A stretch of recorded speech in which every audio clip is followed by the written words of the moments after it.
Hi, ഇന്നത്തെ നമ്മുടെ guest കുറച്ചധികം നാളായിട്ട് ഞാൻ ഉപയോഗിച്ചുകൊണ്ടിരിക്കുന്നത് ഈ ഒരു ഐലൈനറാണ്.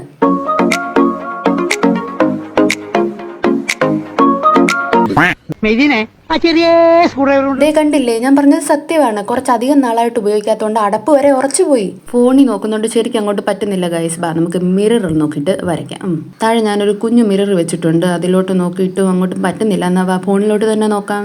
നീ എവിടെയെങ്കിലും ഒരിടത്ത് ഉറച്ചു നില്ലടേ. ഒട്ടുമിക്ക ആൾക്കാർക്കും ഉള്ളതാണെന്ന് തോന്നുന്നു. ഐലൈനർ വരയ്ക്കുമ്പോൾ ഒരെണ്ണം അപ്പുറത്തെ ശരിയാവും, ഒരെണ്ണം ഇപ്പുറത്തെ ശരിയാവത്തില്ല. പക്ഷെ ദൈവമേ എന്ന് പറഞ്ഞിട്ടാണ് ഞാൻ ഇനി തുടങ്ങിയത്. അതുകൊണ്ട് രണ്ടും ഏകദേശമൊക്കെ ഞാൻ ഒപ്പിച്ചെടുക്കാനുള്ള ശ്രമമാണ് ഈ നടത്തിക്കൊണ്ടിരിക്കുന്നത്. എനിക്ക് അപ്പുറത്ത് വലിയ മിററുണ്ട്, പക്ഷെ എൻ്റെ കൊച്ചു അവിടെ ഉള്ളതുകൊണ്ട് എനിക്ക് പറ്റത്തില്ല ഗൈസ്. അവൾ എൻ്റെ ട്രൈപോഡും പൊക്കിക്കൊണ്ട് പോകും, പിന്നെ എങ്ങനെ വീഡിയോ എടുക്കും?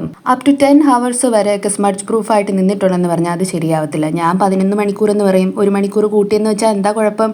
11 മണിക്കൂർ വരെ ഞാൻ ഈ ഐലൈനറും കൊണ്ട് നിന്നിട്ടുണ്ട് ഗൈസ്. അപ്പോൾ കമൻറ്റ് ബോക്സിൽ ലിങ്ക് എന്ന് എഴുതിയിട്ടിരുന്നാൽ ഇതിൻ്റെ പർച്ചേസ് ലിങ്ക് അങ്ങ് സെൻഡ് തരും കേട്ടോ. ഇതേ നോക്ക്, ഇതാണ് കേട്ടോ. ഞാൻ തെളിവ് കാണിച്ചു തരാം സ്മഡ്ജ് പ്രൂഫാണെന്നുള്ളത്. നീ നോക്ക്, ഒരു വരയും കൊണ്ടൊന്നും എനിക്ക് ഒക്കത്തില്ല കേട്ടോ. 3 വരയൊക്കെ വേണം. വെയിറ്റ്, ഇപ്പം ശരിയാക്കി തരാം. ഒന്ന് ഉണങ്ങിക്കോട്ടെ. 1 2 3 തുടങ്ങിക്കോ.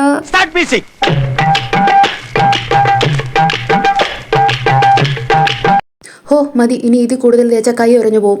വാട്ടർ പ്രൂഫ് ആണോ എന്ന് ചോദിച്ചാൽ ഈ പൈസയ്ക്ക് വാട്ടർ പ്രൂഫ് കിട്ടണമെന്ന് നിർബന്ധമൊന്നും പിടിക്കല്ലേ കേട്ടാ. ബൈ.